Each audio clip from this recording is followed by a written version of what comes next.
प्रभु राम देव भगवान अल्लाह खुदा ईश आदि नाम एक ही शक्ति के हैं। वो कैसा है, कहां है, कैसे मिलता है, किसने देखा है? ये प्रश्नवाचक चिन्ह पूर्ण रूप से हटाने के लिए अवश्य सुनिए जगत गुरु तत्वदर्शी संत रामपाल जी महाराज के अमृत वचन, सर्व पवित्र धर्मों के पवित्र शास्त्रों के आधार पर। पुण्यात्मा, अब परमात्मा ने कहा कि जो मैं आज कह रहा हूं धर्मदास, ये मेरा वचन उस समय सच्ची होगी जब कलयुग 5500 वर्ष बीत जाएगा। अब यहाँ थोड़ा सा निर्णय और करते हैं कि वर्तमान में ये कलयुग 5505 कब बीता। अब कलयुग का कौन सा समय चल रहा है? ये 5500 वर्ष चल रहा है, 5500वां वर्ष चल रहा है। और इसमें परमात्मा ने जो बोला वो बाद में दिखाता है। 5 मिनट के अंदर आपको स्पष्ट करते हैं कि कलयुग कितना बीत गया। ये देखिएगा, एक पुस्तक है हिमालय तीर्थ। पुण्यात्मा, हमारे इस हिंदू धर्म के अंदर जो शंकराचार्यों का जो लेख है वो हम फाइनल मानते आए हैं। उन्होंने क्या निर्णय दिया है कि अब कितना कलयुग बीत गया, उन्हीं की पुस्तक से सिद्ध करते हैं। ये हिमालय तीर्थ नाम की एक पुस्तक है इन शंकराचार्यों की।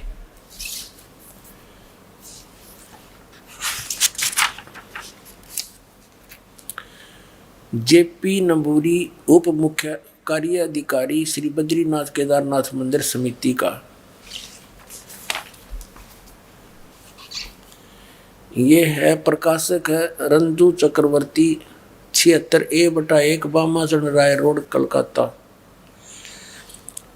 मुद्रक एंग्री प्रिंट सर्विस, कलकत्ता। ये अब इसके 42 पृष्ठ पर हम लेकर चलते हैं आपको। ये 42 पृष्ठ है हिमालय तीर्थ का। शंकराचार्य जी के विषय में लिखा है। इसमें कोई शिव रहस्य नामक एक पुस्तक है और उसमें भविष्यवाणी लिखी हुई है कि ये उसका श्लोक है, ये अर्थ उसका अनुवाद है हिंदी में। अर्थात कलयुग के 3000 वर्ष व्यतीत होने पर बौद्ध मीमांसकों के मत पर विजय प्राप्ति के लिए शंकर यति के रूप में आविर्भूत होंगे। यानी शंकराचार्य का जन्म उस समय होगा जिस समय कलयुग 3000 वर्ष बीत चुका होगा। ठीक है। अब आदि शंकराचार्य का जन्म हुआ कद, ये देखो, ये इससे प्रमाणित है। एक पुस्तक है ज्योतिर्मय ज्योतिर्मठ, और ये कहाँ से प्रकाशित है ये देखिएगा। ज्योतिर्मय ज्योतिर्मठ, ये कोई पत्रिका है।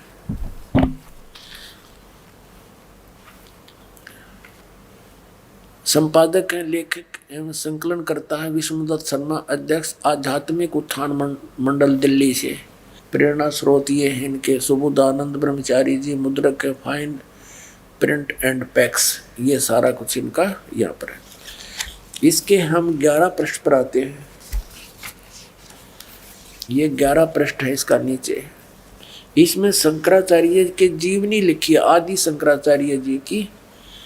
ये संक्षिप्त जीवन परिचय आदि गुरु शंकराचार्य का हम अपने मतलब की पढ़ेंगे। यहाँ लिखा है कि गुरु परंपरागत मठों के अनुसार उनका आविर्भाव काल यानी जन्म समय ईसा पूर्व 508 या 476 माना जाता है। अब 508 और या 476 ये लेखन में गलती कर गए।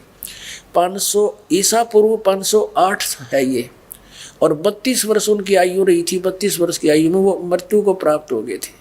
तो ये 476 तो घटता आता है उससे, तो 476 उनका जाने का समय और 508 उनका जन्म का समय। तो ईसा से 508 वर्ष पहले इस आदि शंकराचार्य जी का जन्म हुआ। ठीक है। अब यहाँ हिसाब लगाएं कि ईसा जी का जन्म कब हुआ। आज से 2012 वर्ष पहले। इसमें 508 और जोड़ दो, ये हो गया 2520 वर्ष पहले शंकराचार्य का जन्म। आज से 2012 से 2520 वर्ष पहले हुआ, और उधर से 3000 वर्ष जोड़ दो ऊपर से, कि जब कलयुग 3000 वर्ष बीत जाएगा जब उनका जन्म हुआ, इधर से 2520, तो 5520 वर्ष हो गए आज। कलयुग बीत गया 5520 वर्ष। अब 5505 कद बीत्या। अब हम पीछे आ जाएं, सन 2000 से चलते हैं। सन 2000 में 5508 वर्ष कलयुग बीत गया, और 5505 कद बीत्या। सन 1997 में कलयुग 5505 वर्ष बीत गया। अब उस 5505 का क्या लिंक है आपको स्पष्ट करते हैं। ये आध्यात्मिक ज्ञान गंगा आज नहीं लिखी, ये सन 2008 से चल रही है। इससे पहले भी दास ने एक पुस्तक लिखी थी भक्ति और भगवान, उसमें भी वर्णन किया था कि सन 1997 में परमात्मा दास को मिले थे, और उसमें उन्होंने कहा था बेटा अब समय आ गया है, जिस उद्देश्य के लिए तुझे भेज रखा है, लेकिन अब तू सतनाम और सारनाम का शुरुआत कर दे, और अभी मेरे मिलन का समय गुप्त रखना, मैं तुझे मिला हूँ, अभी डिक्लेयर ना करना, समय आने बताना। अब देखना, इसका प्रमाण आपको दिखाते हैं। यह आध्यात्मिक ज्ञान गंगा है एक पुस्तक, ये आपके कर कमलों में है। ये इसके 538 पृष्ठ पे है। ये नीचे प्रकरण है थोड़ा सा। मुझ दास को यानी रामपाल दास को परमेश्वर कबीर साहिब जी संवत 2054 फाल्गुन मास शुक्ल पक्ष एकम मार्च 1997 को दिन के 10 बजे मिले, और सार शब्द की वास्तविकता तथा संगत को दान करने का सही समय का संकेत देकर अंतर ध्यान हो गए। इसको अगले आदेश के लिए रहस्य युक्त रखने का आदेश दिया कि मैं तुझे मिला हूं, अभी इसको गुप्त रखना।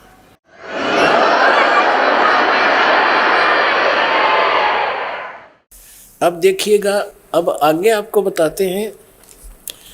परमात्मा ने इस सवसम वेद बोध है कबीर सागर का, ये बोध सागर के अंदर, और पृष्ठ नंबर 171 पर हम आपको सुनाते हैं। 171 पर यहाँ परमात्मा ने कहा है कि 5 सहस और 500 जब कलयुग बीत जाए और महापुरुष फरमान तब जग तारण को आए, कि धर्मदास जब 5500 वर्ष कलयुग बीत जाएगा तब एक महापुरुष इस पूरे विश्व को उतारने के लिए, पार करने के लिए आवेगा।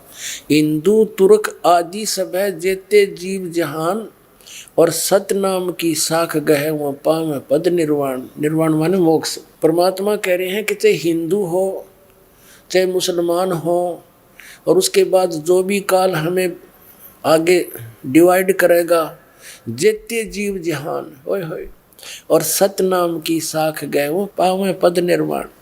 यथा सरित गण आप ही मिले सिंधु में धाये, और सत सुकृत के मध्य तिमी ये सभी पंथ समाये। क्या कहते हैं परमात्मा कि जो गरीबदास वाले पंथ में हम आएंगे, परमात्मा स्वयं नहीं आए तो ये दास भेज दिया अपना, तो क्या बता रहे हैं भगवान कि जब वो एक पंथ हम चलावाएंगे सब पंथ मिट गए। अब ये सब पंथ खत्म हो जाएंगे, आप सत्कर मान लेना। इन सब पंथों की, इन संतों की यथार्थता को दास ने जनसाधारण तक पहुंचा दिया है, प्रमाण दे देकर, पुस्तकों के माध्यम से, टीवी और सीडी कैसेट के माध्यम से। अभी ये कति खत्म हो जाएंगे थोड़े से दिन में। बुद्धिमान समाज है और सबको मालूम है हमारा मूल उद्देश्य क्या है, मनुष्य जीवन की कितनी कीमत है। अभी तक इधर ध्यान ना गया था किसी का, और उन पर अविश्वास नहीं हुआ था कि ये सारे नकली हैं। इस दास ने इनकी जड़ दिखा दी। और जैसे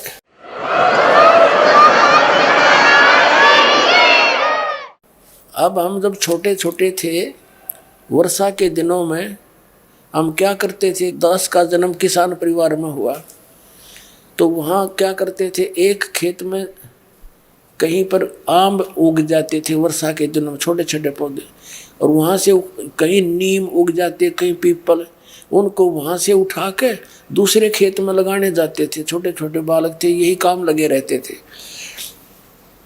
तो कई बार जो है ना, उस निकालते समय बालक थे, ध्यान नहीं था, उस मिट्टी हट जाती नीचे की जड़ों से। तो दूसरा साथी कहा करते कि तेरे आम के पौधे की जड़ राम ने देख ली, अब यूं ना उग गए। यानी वो फिर मुरझा जाता था जिसकी जड़ों की मिट्टी हट जाती थी। जब दूसरी जगह लगाते 1 किलोमीटर जाते इतना सूख लेते, हम लगाते तो वो मुरझा जाते, खत्म हो जाते। तो यूं कहा करते कि तुम्हारे इस पौधे की जड़ राम ने देख ली, अब युग को न मुरझा जाएगा। तो दास ने इन सारे पंथा की जड़ दिखा दी, अब सारे मुरझा जाएंगे, ये अब ये खत्म हो जाएंगे।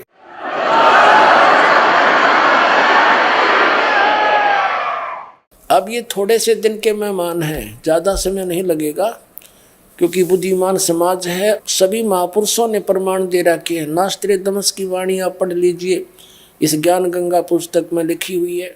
और भी अभी दिखाते हैं, एक जय गुरुदेव पंथ के तुलसीदास जी की भविष्यवाणी सन 1971 में की है इस दास के लिए। पुण्यात्माओं, कति सारे प्रमाण आपके सामने प्रमाणित कर दिए। अब तक समझा है तो सर दर पाओ, बहुर नीरे सदाओ। अब क्या बताते हैं कि जो 12वें पंथ में आगे चलकर हम आएंगे, यानी दास भेज दिया, तो वो एक पंथ चलेगा, सुकृत पंथ होगा, वो सत सुकृत पंथ होगा और वो सही पंथ होगा। उस पंथ के अंदर सभी पंथ ऐसे मिलेंगे जैसे ये सरितगण यानी दरिया अपने आप स्पीड से जाकर समुद्र में मिलकर एक रस हो जाती है। ऐसे सभी पंथ आके उस एक पंथ में ऐसे मिलेंगे स्पीड के साथ। ये देखो, हम सबसोम वेद बोध पढ़ रहे हैं 171 पृष्ठ पर। अब हम यहाँ आगे हैं कि हिंदू तुर्क आदि सब जेते जीव जहान, सतनाम की साख गए में पावे पद निर्माण। यथा सरितगण आप ही यानी दरिया मिले सिंधु समुद्र में ढाए स्पीड ते, सत सुकृत के मध्य तिमी, उसी प्रकार ये सभी पंथ समावे। फिर कहा कि जब लग पूर्ण होवे नी ठीके को तिथिवार, और कपट चातुरी तब लग ये सब संवेद निराधार है। ओए होए, अब क्या बताते हैं परमात्मा? धर्मदास जी को कह रहे हैं कि जो मैं बोल रहा हूँ और तू सूक्ष्म वेद लिख रहा है ये, और मैं क्या कह रहा हूँ कि ये सारे पंथ जब 5500 वर्ष बीत जाएंगे ना कलयुग, तब ये सारे काम होंगे, सब एक होंगे, एक ही ज्ञान रहेगा, मैं ही भगवान रहूँगा, मेरा ही नाम रहेगा और सभी एक हो जाएंगे और सबको मोक्ष दूंगा धर्मदास। तो मेरी ये बातें उस समय तब तक तो ये जो लेख तूने लिखा है ये निराधार दिखाई देंगी, और जब वो ठीक का समय आ जाएगा, ठीक माने निर्धारित समय जो मैंने रख रखी है, तब ये बात सारी सच्ची होंगी। ठीक माने होता है निर्धारित समय। अब देखिए, जब लग पूर्ण होवे नी ठीके को तिथिवार, और कपट चातुरी तब लग है सब संवेद निराधार है। ये जो वाणी लिख रहा है ना, सब संवेद में तो मेरी बात है, ये तब तक निराधार नजर आऊंगी कि ऐसा कैसे हो सकता है, और तभी तक ये चातुरी और कपट रहेगा। फिर सब शुद्ध हो जाएंगे, सबके अंतःकरण में ऐसा ज्ञान भर दूंगा अपनी प्यारी आत्माओं के कि कोई बुराई नहीं करेगा, ना कोई चोरी, ना ठगी, ना रिश्वतखोरी करेगा, सब शुद्ध होकर और परमात्मा को चाहेंगे, सतलोक चले आएंगे, सब लेंगे इस नाम को, पूरा विश्व लेगा। ये देखिए, कपट चातुरी तब लग सब संवेद निराधार है, सब ही नारी नर शुद्ध तब, जब ठीके का दिन आवंत, ये आवंत है, जब ये ठीक का समय आवेगा, निर्धारित समय आवेगा, तब सभी नारी नर कति अंतरात्मा उनकी सबकी शुद्ध हो जाएगी, बुराई कपट सब छोड़ देंगे और कपट चातुरी छोड़ के सब शरण कबीर गहनत। ओए होए होए, एक अनेक हव गए, एक से हम तुम घने बन गए, कोई हिंदू, कोई मुसलमान, कोई सिख, कोई राधा स्वामी, कोई धन सतगुरु, कोई जय गुरुदेव। एक अनेक हो गए और पुनः अनेक हो एक, ये फिर एक हो गए तुम सारे। और हंस चले सतलोक सब, सतनाम की टेक। ओए अपने आत्माओं, परमात्मा ने कहा था धर्मदास मेरी लाख दुहाई, ये मूल ज्ञान की तबार ना जाई। ये सतनाम भी ना बताइयो अभी किसी को। आदरणीय नानक साहिब जी से परमात्मा मिले थे, सचखंड लेकर गए, वापस छोड़ा था। उनसे भी प्रतिज्ञा करा दी थी कि ये सतनाम आप जाप करो पर किसी को बताना नहीं, नहीं तो ये नकलियां का, ये काल के दूतां का हाथ पड़ गया ना ये मंत्र, तो ये भी यही दिया करेंगे। ये अधिकारी है नहीं, अधिकारी बिना यूँ काम करे नहीं। तो नानक साहिब जी ने पूरे सिख समाज को ये मंत्र सतनाम का दिया नहीं, और स्वयं जाप करते थे। वो प्रमाण बहुत बार आपको दिखा दिया है। 2 अक्षर का है सतनाम, इसमें एक वो मंत्र है, एक तत्व है गुप्त, जिसने मिल गया उसको पता है। तो यहाँ क्या बताते हैं परमात्मा, देखो हंस चले सतलोक सब, इस सतनाम की टेक, यानी सतनाम से मोक्ष होगी, इसके आधार से सतलोक जाएंगे। और घर घर बोध विचार हो, दुर्मति दूर बहाए, मेरी महिमा का घर घर में विचार चलेगा, बोध विचार होगा। जैसे अब घर घर में या ज्ञान गंगा पहुंच गई, घर घर में टीवी चला करेंगे। ये टीवी का जो सिस्टम है, चैनल, ये परमात्मा ने बनाए हैं ना, मैं सतर्की नहीं है या सोच, या आपका कद समझ में आओगी, या देख लेना कि ये जीव नहीं बना सकता। परमात्मा ने अपने बच्चों को अपना ज्ञान समझाने के लिए ये खोज दी है, मनुष्य के अंदर बुद्धि दी है ना। पहला यहीं थे ये सारे, ये आज से सानी काटा करते न्यू गड्ढा गड्ढा रखा करते, 50-60 साल पहले ही बातें। तो ये समय इसलिए दिया दाता ने, सब प्रफुल्लित कर दिए सारे इंस्ट्रूमेंट आधुनिक। अरे मारे काम आओगे ये सारे। घर घर बोध विचार हो, दुर्मति दूर बहाए, और कलयुग में एक होवे सोई, और बरतें सहज सुभाए। कलयुग में इब सारे एक हो जाएंगे और सब प्यार से रहा करेंगे। कहाँ उगर का सुंदर होई, हर सब की भवभीर, और सो समान समदृष्टि है वो समर्थ सत कबीर। अब जो वो पंथ चलावेगा बर्मा, उसमें चाहे क्या उगर, चाहे डाकू हो, चाहे कोई शूद्र हो, छोटी जाति का हो, चाहे कोई भी हो, सब एक हो जाएंगे।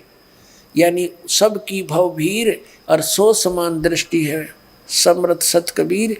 जो इस पंथ का प्रचारक होगा वो परमात्मा का कृपा पात्र समझ लो, समर्थ सत कबीर ही समझ लेना, और सबको समान दृष्टि से देखेगा। अब ये तो परमात्मा ने स्वयं बोल दिया कि ऐसा होगा। अपने आत्मा आपको एक और दिखाते हैं।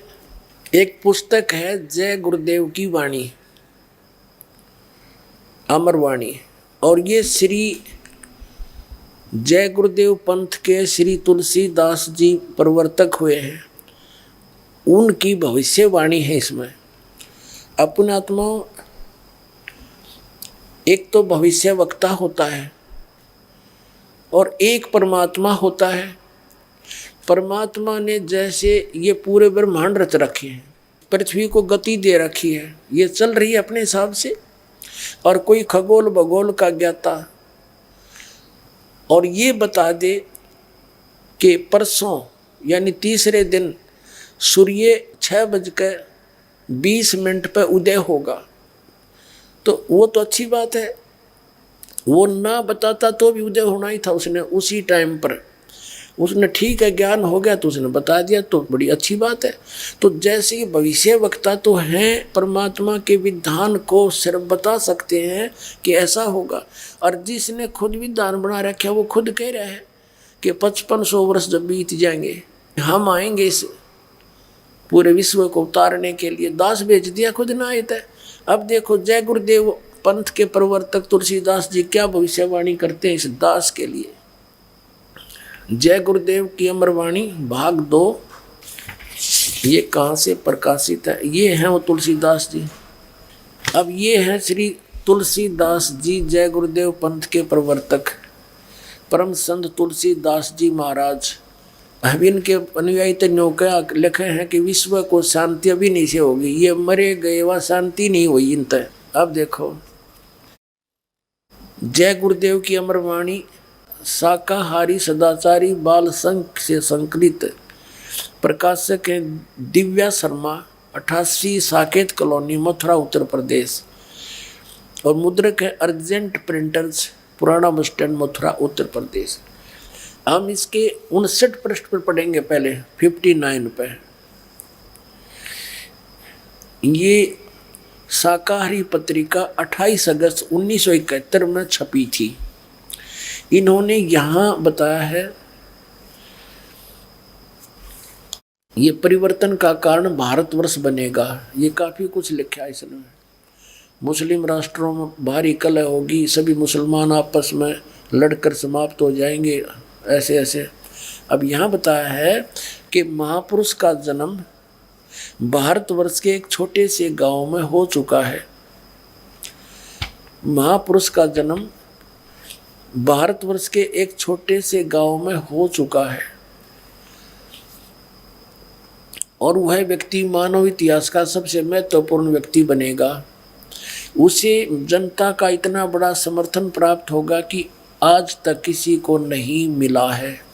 वह महापुरुष नए सिरे से विधान को बनाएगा और वह विश्व के संपूर्ण देशों पर लागू होगा। उसका एक झंडा होगा, उसकी एक भाषा होगी। अब ये तो उसने 28 अगस्त 1971 को भविष्यवाणी करी। फिर लोगों ने पूछना शुरू कर दिया कि महाराज जी, जब वो पैदा हो चुका है, प्रगट हो चुका है, जन्म ले चुका है, उसका स्थान भी बता दो। तो अब इसके देखियो 50 पृष्ठ पर, इसके 50 पृष्ठ पर ये शाकाहारी पत्रिका के अंदर 7 सितंबर 1971 को छपी है। ये उस दिन इसने स्टेटमेंट दी है। 50 पृष्ठ पे कहा है कि वह अवतार जिसकी लोग प्रतीक्षा कर रहे हैं वो 20 वर्ष का हो चुका है। यदि उसका पता बता दूं तो लोग पीछे पड़ जाएंगे। अभी ऊपर से आदेश बताने के लिए नहीं हो रहा है। मैं समय का इंतज़ार कर रहा हूँ और सभी महात्माओं ने समय का इंतज़ार किया है। समय आते ही सबको सब कुछ मालूम हो जाएगा। 7 सितंबर 1971 को इस तुलसीदास जी ने, जय गुरुदेव पंथ के प्रवर्तक ने कहा था, वह 20 वर्ष का हो चुका है आज। और इस दास का जन्म 8 सितंबर 1951 को हुआ। 7 सितंबर 1971 को ये दास पूरा 20 वर्ष का होकर 8 सितंबर को 21वें में लग गया था। बोलो सतगुरुदेव।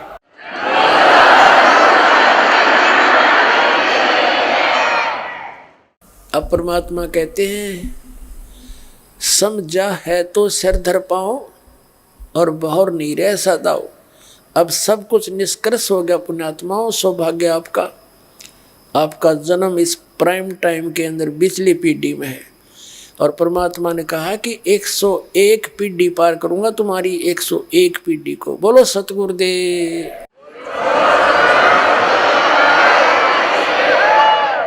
और लगभग 1000 वर्ष तक ये ज्यों का तो ज्ञान चलेगा, इसमें कोई डिस्टर्बेंस नहीं कर सकता।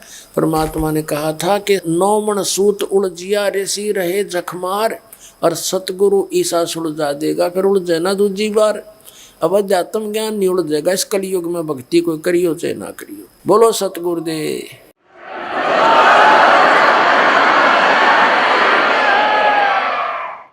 परम पिता परमात्मा पूर्ण ब्रह्म सर्व सृष्टि रचनहार कबीर देव कबीर साहेब जुलाहा कबीर वो धान कबीर जो बनारस के अंदर 120 वर्ष रह करके हमारे लिए एक अनमोल खजाना अपनी अमृतवाणी तत्व ज्ञान प्रचार करके लिखवा के सहशरीर आए थे, सहशरीर चले गए अपने निज धाम सचखंड में, सतलोक में। वो हम सभी आत्माओं के पिता हैं। हम यहाँ काल के लोक में कष्ट उठा रहे हैं।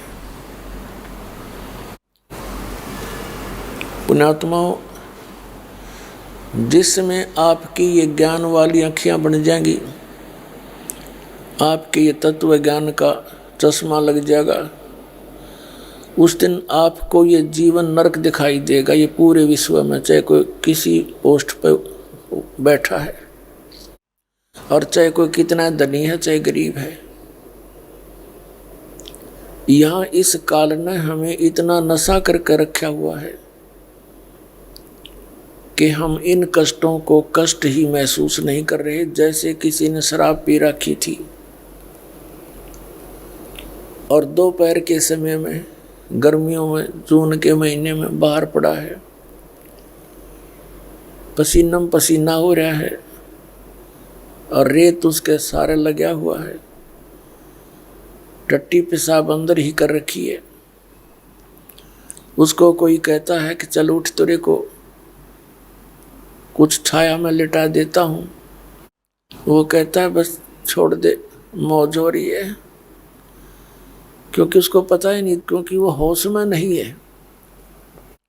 तो यहाँ परमात्मा कबीर जी ने आकर बताया, तुम यहाँ जिस इस झूठे सुख को सुख कहे ये मान रहा मनमोद, ये सकल चबीना काल का आहार है तुम काल का, और कुछ मुख में कुछ गोद। 1 लाख तो खा लिए और बाकियों को गोदी में, अर्थात सबको पाल रहा है अपने खाने के लिए। एक मोटे से दिमाग से हम विचार करें बैठ के, कभी विचार जब करें, हमें कोई फुर्सत छोड़ रखी हो इसने, सारा दिन माया के जोड़न के चक्कर में, रात न उसके फिर हिसाब किताब के चक्कर में, फिर कोई टेंशन हो जा, कोई बालक का बीमारी, कोई मृत्यु होगी। तो कहने का भाव ये, हम ये विचार करें कि हम यहाँ के उद्देश्य से लेकर जी रहे हैं संसार में। यदि हम सोच रहे हैं ये कोठी मेरी, जिसको मैंने संगे मरमर लगा कर बनाया है, तो इससे बड़ी भूल नहीं, और चौड़े में दिखे कल मृत्यु हो जा, किसकी हवा कोठी। फिर ये मान रखा हो ये परिवार मेरा, या महाभूल है आपकी। मृत्यु के उपरांत वो परिवार आपका नहीं रहा, आपका कहीं और परिवार बन गया। गधे की योनि में गधा परिवार, कुत्ते की योनि में कुत्ता परिवार। तो परमात्मा हमें याद दिलाते हैं कि थोड़ा सा विवेक कर लो, बस थोड़े से विवेक की आवश्यकता है। और परमात्मा का ज्ञान है, ये कोई डूम बाट के गीत नहीं जो दास सुना रहे आपको, ये गॉड गिवन है। उस परमात्मा अपने पिता ना का हमारे लिए बताया। और कोई मैं बालक नहीं, कोई अनपढ़ नहीं, गंवार नहीं कि बे मतलब बकवाद करूँ ना। तो दुनिया भर के पंथ थे, संत थे, मैं भी लेकर नाम वही भक्ति कर लेता। क्या जरूरत थी मैंने नारा सांग जोड़न की, बूंदा कुआऊँ साची बताऊँ, आनंदक पे है मेरे को। तो दास को ये पता चला कि ये काल ने हमारे को बुरी तरह जकड़ रखा है और सभी को अज्ञानी बना रखा है, यहाँ पर तत्व ज्ञान हीन कर दिया। तो ये परमात्मा ने खुद आकर बताया, उस परम पिता ने, हमारे मालिक ने, अपनों के लिए अपने ही दुखी होते हैं। उसने आके बताया कि तुम जिस सुख को, जिस परिवार को अपना माने बैठे हो, ये आपका नहीं है। यह भूल उस दिन मिटेगी जिस दिन आपकी मृत्यु हो जाएगी, फिर देर बहुत हो चुकी होगी। ये परिवार आपका एक संस्कार से जुड़ा हुआ है, लेकिन इस संस्कार को भी आपने पूरा करना है। इस संस्कार के लिए भी जब हम स्वयं फेल हो जाते हैं, थक जाते हैं, परमात्मा से ही अर्ज करते हैं, तो परमात्मा हो ही गया हमारे साथ।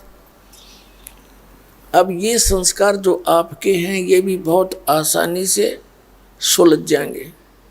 परिवार जिसको आप अपना मानते हो, ये परमात्मा के बच्चे हैं, आप इनके नौकर हो। और जिस दिन आप यो ज्ञान समझ में आ जाएगा, उस दिन ना तो ये बच्चे बुरे लगे और ना ये अपने दिखाई दे। एक समय ये दास सर्विस करता था, उस समय हमारा जो ऑफिस था वो मेन रोड पर था, मतलब कॉलोनी की गली में। और उस ऑफिस से तीसरा मकान, दूसरा तीसरा मकान था एक बहुत बड़े इंडस्ट्रियल का, यानी एक फैक्ट्री के मालिक का। उसकी एक छोटी सी लड़की थी, 8-9 वर्ष की होगी वो। उसके लिए एक नौकरानी छोड़ रखी थी उसने, और उस लड़की का विद्यालय वहाँ से ज़्यादा 2000 फुट होगा, यानी 10 एकड़ की दूरी पे। तो उस लड़की के लिए उसने कोई साधन नहीं लगा रखा था, थोड़ी सी दूर जाना था, यही सोच करके भी लड़की पैदल जाएगी, अच्छा शरीर भी ठीक रहेगा। और नौकरानी उसको छोड़ने जाती थी और लेने जाती थी। तो दिन के समय सूर्य, यानी गर्मियों का सीजन था, जून का महीना, जैसे भी गर्मी का मौसम था। जब गर्मी के मौसम में या वर्षा के मौसम में वो क्या करती थी, छतरी साथ ले जाती थी, छाता, वो नौकरानी। और वो क्या करती थी, उस लड़की के ऊपर तो छाता रखती थी और स्वयं धूप में चलती थी। और फिर उसको जो उस लड़की के लिए व्यवस्था की जाती थी, कपड़े, भोजन, वो बनाती और खिलाती थी। उसको मालिक की बेटी जानकर उसकी प्रत्येक सुविधा का वह ध्यान रखा करती, कहीं इसको असुविधा होगी तो मालिक जो है वो नाराज ना हो जा और तेरी नौकरी हट जा। और जिस दिन उसकी नौकरी हटाई गई, उसके बाद उसने झांक कर भी ना देखा उस बेटी की ओर, वो लड़की की ओर, क्योंकि उसको पता था मेरी नहीं है। और सेवा इतनी करती थी अपनी बेटी की भी शायद ना करे वह, क्योंकि वो मालिक की बेटी दिखाई देती। तो पुण्यात्मा में जो भी संस्कार आपके साथ हैं, जिसका जैसा रोल मालिक ने दे रखा है, पिता पुत्र का, माता पिता का, पति पत्नी का, बहन भाई का, उसको ठीक ढंग से निभाते हुए और सबको उस परमात्मा के बच्चे बहन भाई सब उसके जानते हुए, तो आप जी ने ऐसे जीवन जीना पड़ेगा। और ये सत्य है, आपका कद समझ में आवेगी, वो आपका फिर इस ज्ञान का आधार पता होगा। तो कहने का भाव ये है, परमात्मा हमें फिर याद दिलाया करते कि तुम यहाँ जहाँ रह रहे हो, यहाँ कुछ भी तेरा नहीं है। परमात्मा कहते हैं, ये झूठा संसारा रे, या मैं कोई नहीं तुम्हारा रे। झूठा मतलब अस्थायी है सारा, और तुम्हारा इसमें कुछ भी नहीं है। अब यही जमीन है, यह पृथ्वी इतनी है, और इन्हीं जमीन पर, इन किलों पर अरबों खरबों व्यक्ति रजिस्ट्री करा के अपने का मर गए, और वो यों की नो रह गिर, वो सारे चले गए छोड़ के इसको यहीं पर। तो परमात्मा कहते हैं, ये माया जगदीश की अपनी कहे गंवार, जम पर धक्के खावेगा तेरे सिर पे धरे बेगार। यह सारी माया उस भगवान की है, इसको तू अपनी मान रहा है, तेरी माँ मूर्खता है। तो ये ज्ञान उस परम पिता ने हमारे को आकर बताया, और फिर इसका विकल्प बताया कि तुम जहाँ रह रहे हो ये स्थान रहने का नहीं है। यहाँ तो तुम ऐसे हो जैसे कसाई बकरे पालता है। पुण्यात्माओं, ये ऐसा ज्ञान है, ये हमारे तक कभी पहुंचा ही नहीं था। हमने तो कथा सुनी थी श्री राम और रावण की, कंस और कृष्ण की। असली कथा ये थी जो हमें सबसे पहले सुनने को मिलनी चाहिए थी। अब दया करी दाता ने 600 वर्ष पहले आकर यो ज्ञान बताया। इन हमारे नकली धर्मगुरुओं ने इस अनमोल खजाने को ना पहचान कर इसको कूड़े के टोकरे में डाल रखा था। कबीर परमात्मा को एक कवि और एक जुल्हा कह के इनकी फाइल बंद कर रखी थी। अब परमात्मा ने, कबीर परमेश्वर ने दास को ये जौहरी बनाया, और दास ने इस लाल को परखा। इस लाल को परख के फिर जनता को, जन जन को बताया कि Kabir is God, Kabir is God, Kabir is God. ये कबीर परमात्मा है, ये भगवान है, ये सर्वशक्तिमान है, ये सर्व सुखदाई भगवान है। ये आपके सब दुखों को दूर करेंगे, आपको पूर्ण मोक्ष प्राप्त करा सकते हैं। सब वेदों से प्रमाणित किया, सब महापुरुषों को जिनको भगवान मिले थे उनके अमृतवाणी के अंदर ये प्रमाणित किया कि वो कबीर भगवान है जो इनको आकर मिले थे। और यही काशी में, बनारस में रहे 120 वर्ष तक। अब जैसे प्रसंग चला कि आप जी यहाँ पर ऐसे रह रहे हो जैसे कसाई बकरे पालता है। ये परमात्मा कबीर जी ने आकर हमें ज्ञान दिया। क्या बताते हैं? जैसे श्रीमद् भगवद गीता अध्याय नंबर 15 के श्लोक 16 और 17 में 3 पुरुष बताए। पुरुष माने स्वामी, प्रभु, मालिक। एक सरपुरुष, एक अक्षर पुरुष। गीता अध्याय नंबर 15 के श्लोक 16 में 2 पुरुषों का विवरण है। एक सरपुरुष तो ये ब्रह्म है, काल है, ज्योति निरंजन है, 21 ब्रह्मांड का मालिक है।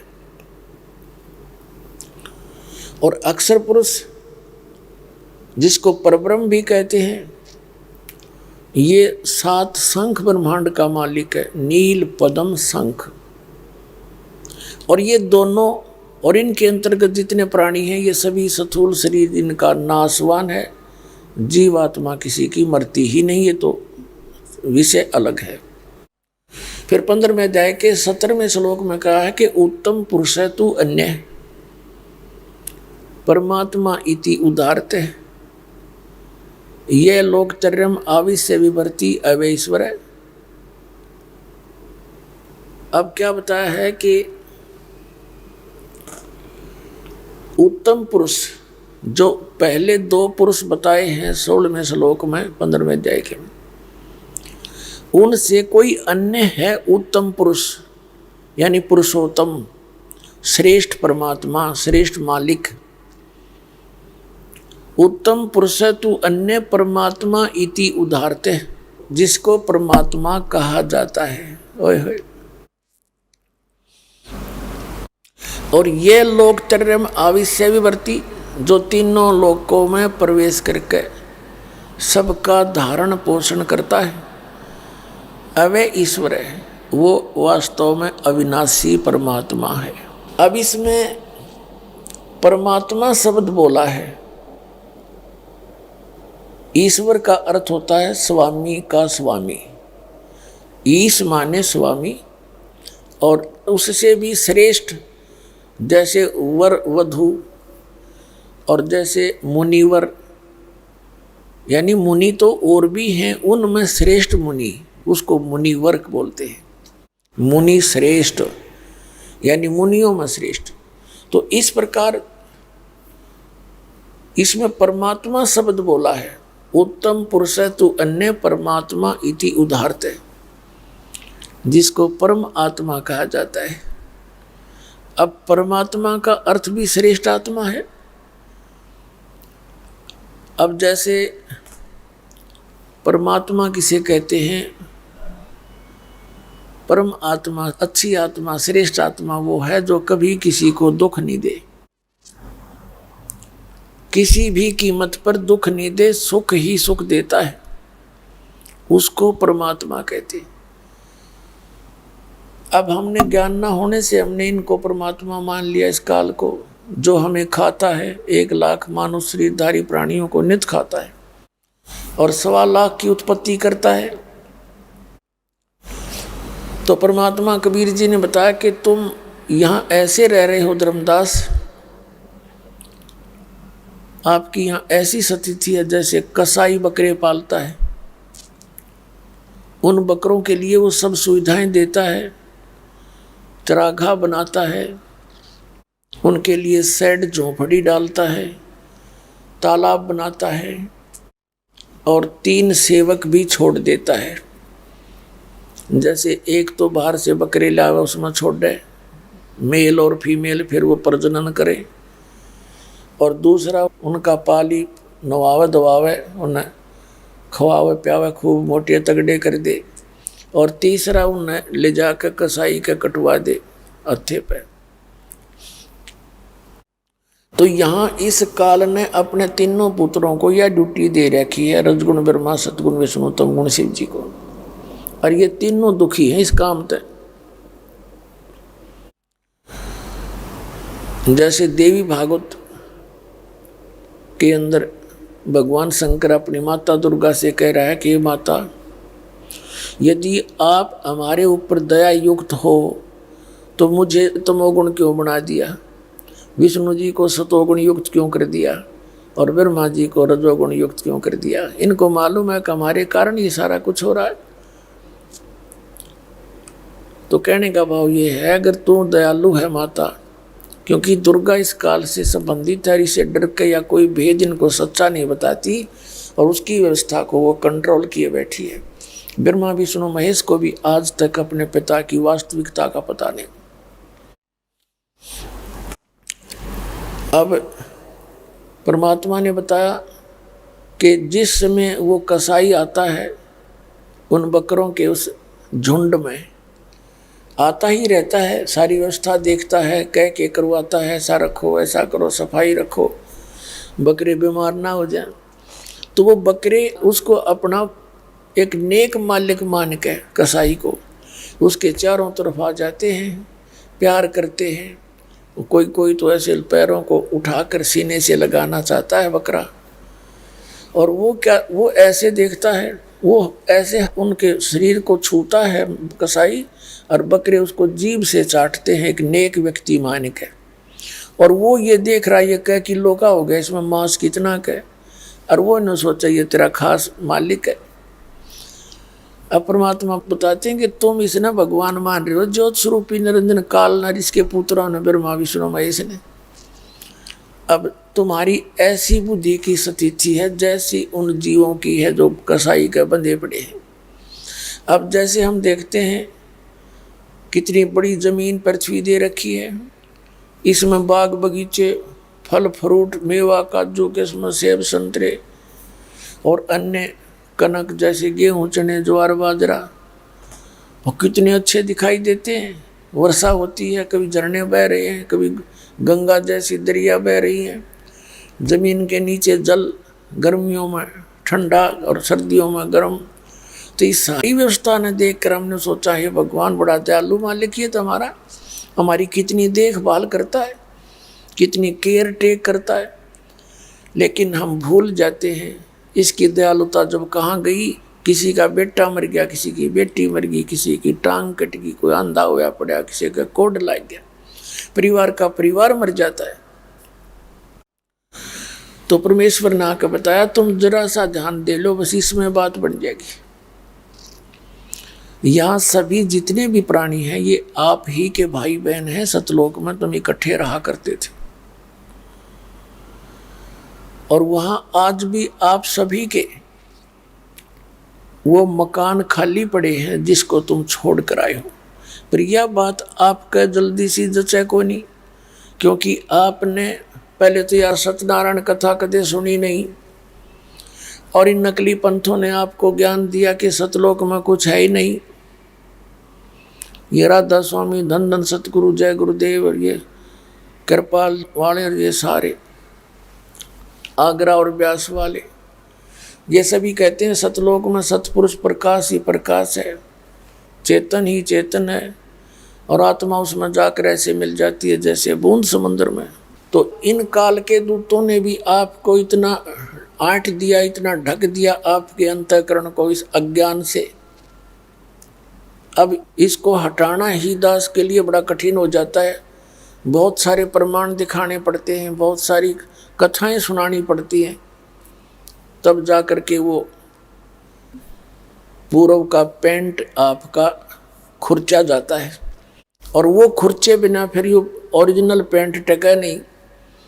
तो ये सारा कुछ ज्ञान, ये इतना कुछ सत्संग, ये प्रमाण दिखाने का उद्देश्य है कि रेग मार मारूं आपके ऊपर, पहले आपके अंतःकरण पर, रेग मार मार के फिर ये असली ज्ञान चढ़ाऊं, कद्दे भी ना उतरे फिर मालिक की दया से। तो इसलिए समय लगता है। अब ये अन्य संत क्या करते हैं, 4 अटपट मारी सत्संग हो गया, 1 घंटे में 45 मिनट बोलते हैं राधा स्वामी वाले, और देखो उड़ो तो लेकर वहाँ तक दुनिया बेचारी बोली आत्मा उनको संत जाने के, उन असंतों को, और वहाँ अपना जीवन नष्ट कर दिया।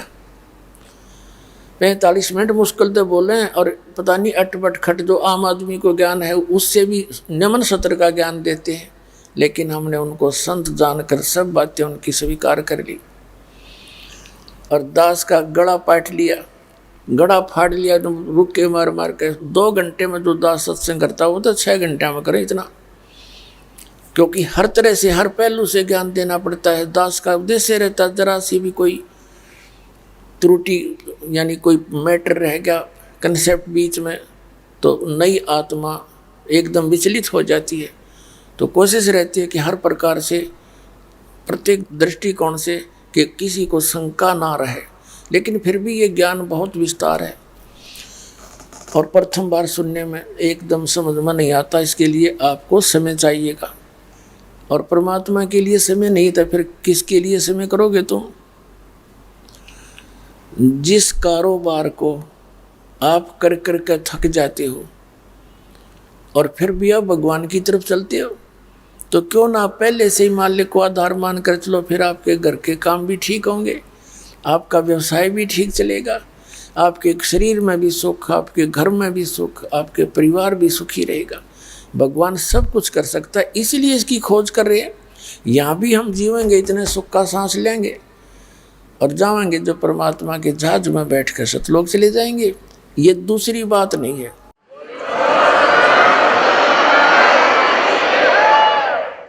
जब तक हम यहाँ रहेंगे परमात्मा के गुण गावेंगे, और कोई आपत्ति आवेगी ना, आप देखना दाता, आप न सोचोगे भगवान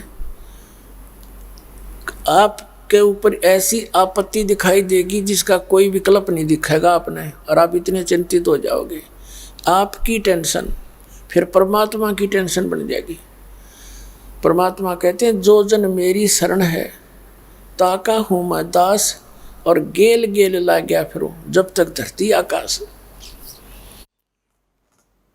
तो परमात्मा कहते हैं जो एक बार मेरी शरण में आ गया किसी भी युग में, फिर मैं उसका पीछे नहीं छोड़ूंगा, उसको निकाल कर छोड़ूंगा।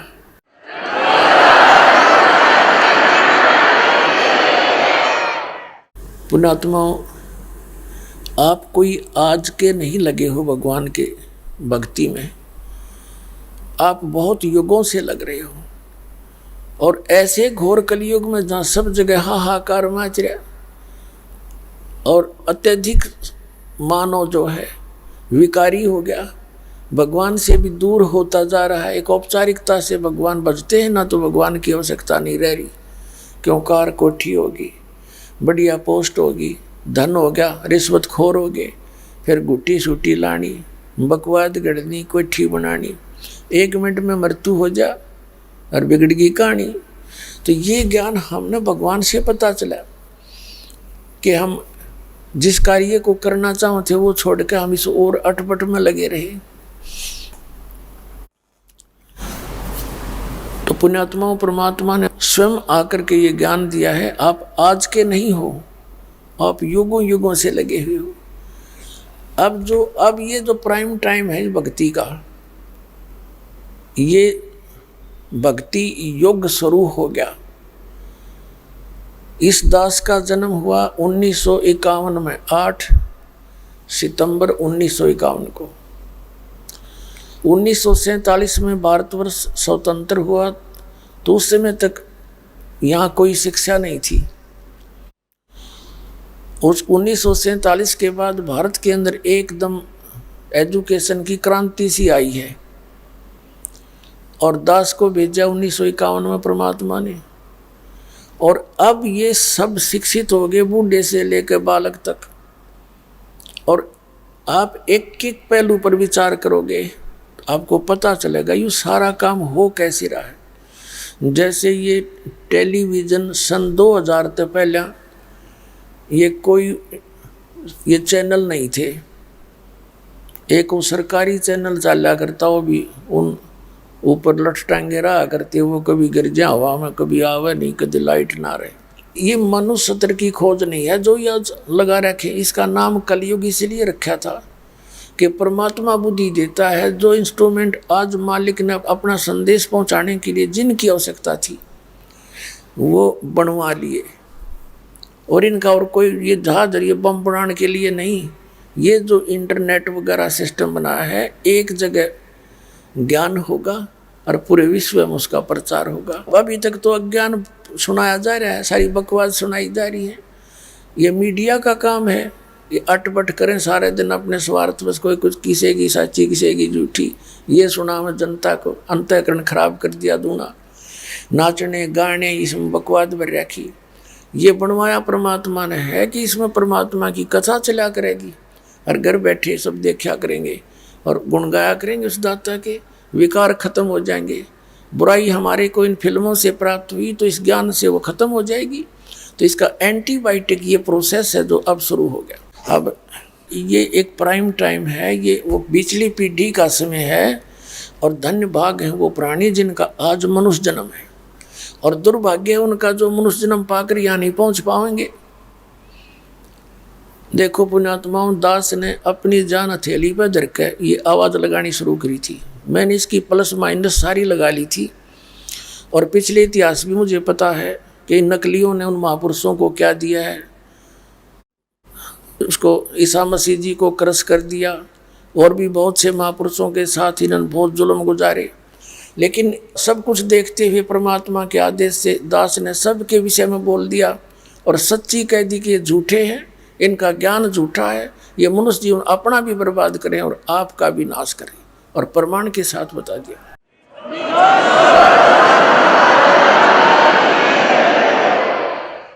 अब ये जो प्राइम टाइम है, बिचली पीढ़ी है,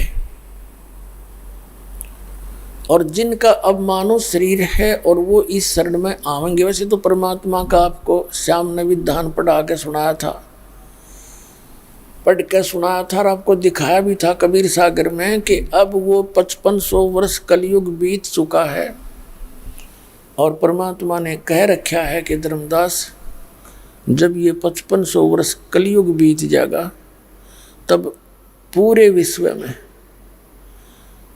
सभी मानव, सभी प्राणी, जितने जीव जहान, यानी जैसे चींटी हैं, हाथी हैं, अन्य पशु पक्षी हैं, अब इनके ऊपर भी ये परमात्मा की वाणी असर करेगी, भले ही वो इस ज्ञान को ना समझ रहे हैं। जैसे आपको उदाहरण दिया था कि एक सर्प डस जाता है किसी व्यक्ति को, और गार्डू जो सपेरा होता है वो एक मंत्र सिद्ध कर लेता है। उस मंत्र को वो अचेत आत्मा नहीं सुन पा रही, और फिर भी वो असर कर रहा है उसके शरीर के ऊपर, और उसका विष उतारने से वो सचेत हो गया।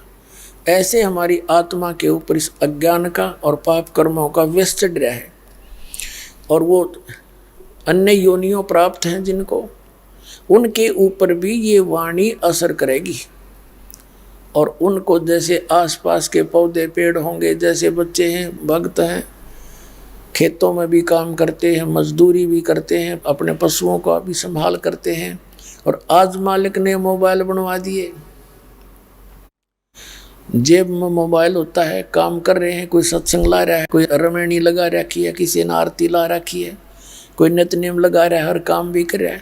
तो उन पशु पक्षियों के ऊपर भी परमात्मा की वाणी असर करेगी, और उनको तुरंत मानव जीवन मिलना प्रारंभ हो जाएगा, क्योंकि ज्ञान यज्ञ का फल उनको साथ साथ मिलेगा।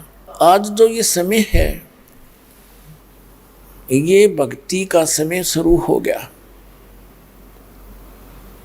और इस समय में ये हजारों वर्ष चलेगा। परमात्मा का आदेश है, पूरे विश्व में जाएगा, और सबको चाह है परमात्मा की। ये ज्ञान आपको इतना इस काल के इस झूठे सुख से इतना उल्टा हटा देगा कि आपकी आत्मा स्वीकार नहीं करेगी यहाँ की, चाहे कोई प्रधानमंत्री बनाने की चेष्टा करे आपको, क्योंकि आपको ज्ञान हो जाएगा। इस ज्ञान से पहले थोड़ा सा प्रसंग बताते हैं, फिर सुनाएंगे। अब जैसे ये सही मंत्र और यथार्थ ज्ञान और यही मंत्र जो दास आपको देता है, इसके अतिरिक्त इस मोक्ष मार्ग का कोई मंत्र नहीं है। इस प्रथम मंत्र में से इन लोगों ने बिगाड़ बिगूड़ के, कोई तो एक मंत्र देता किलम किलम किलम, कोई एक मंत्र देता हरम हरम हरम, ये करें जाओ। तो ये तो वही काम हो गया जैसे कार का किसी ने तो पहिया निकाल रखा है, हट जाओ गाड़ी आएगी, उसने घुमाता जाए। किसी ने स्टीयरिंग ले रखा है, नो हट जाओ गाड़ी आएगी, कार ले रहा हूँ मैं। ये सारे मिला के कार बने हैं, ये स्टीयरिंग भी, ये व्हील भी, ये बॉडी भी, ये सारी बन के गाड़ी है। तो ये सभी मंत्र ये सारे मिलकर राम नाम की गाड़ी बनेगी। और इसमें तो एक भी निकाल दिया, जैसे एक पहिया भी निकाल दिया तो भी व्यर्थ है, वह चलेगी कैसे, खड़ी खड़ी घर घर करें जाएगी। तो ये सभी मंत्र हैं जो राम नाम की गाड़ी के हैं, और इनका आपकी कीमत बता दी। सतनाम पालड़े रंग होरी हो, 14 लोक चढ़ावे राम रंग होरी हो, 3 लोक पासंग धरे रंग होरी हो, तो ना तुले तुलाया राम रंग होरी हो। ओए होए, एक सतनाम की कीमत, श्वास उश्वास से जो आपको 2 अक्षर का मंत्र दिया जाएगा सतनाम, उसकी कीमत बताई है आदरणीय गरीबदास साहिब जी ने परमात्मा कबीर जी से प्राप्त ज्ञान के आधार से, कि एक श्वास उश्वास की कीमत, 2 अक्षर का मंत्र श्वास उश्वास से सिमरण है। आप जी ने एक मंत्र का जाप कर दिया, सुरत नृत मन और पवन, इन चारों पदार्थों को इकट्ठा करके, जैसे पवन तो श्वास है, और मन और सुरत और नृत के क्या बोल रहा हूँ मैं कौन सा मंत्र जाप कर रहा हूँ श्वास से बाहर छोड़ते समय, और कौन सा अंदर ले रहा हूँ श्वास लेते समय। तो ऐसे किया हुआ आपका एक श्वास का मंत्र ये कंप्लीट मंत्र हो गया। इसकी ये एक लाल बन गया आपका एक श्वास की, या कीमत बन गई अलग से। और मंत्र आप वैसे ध्यान कहीं और है और श्वास ले रहे हो तो वैसे खाली ले रहे हो, उसका कोई यूज नहीं। जैसे श्वास बाहर छोड़े उसमें ध्यान रखे क्या बोल रहा हूँ, क्या जाप कर रहा हूँ श्वास से, अंदर लेवे तब उस पर भी ध्यान रखे। इसको सुरत शब्द अभ्यास कहते। शब्द यो मंत्र है, सुरत हमारी ये आत्मा की आँख है, ये इसके साथ लगानी है, मन भी सुरत भी नृत भी। तो ये एक कंप्लीट मंत्र हो गया। और ऐसे ऐसे आपने परमात्मा ने कहा कि श्वास उश्वास में नाम जपो, व्यर्था श्वास मत खो, ना जाने इस श्वास को आवन हो कि न हो। परमात्मा ने यहाँ तक कहा है कि श्वास उश्वास में नाम जपो और व्यर्था सांस मत खो, ना बेरा इस सांस का फिर आवन हो कि ना हो।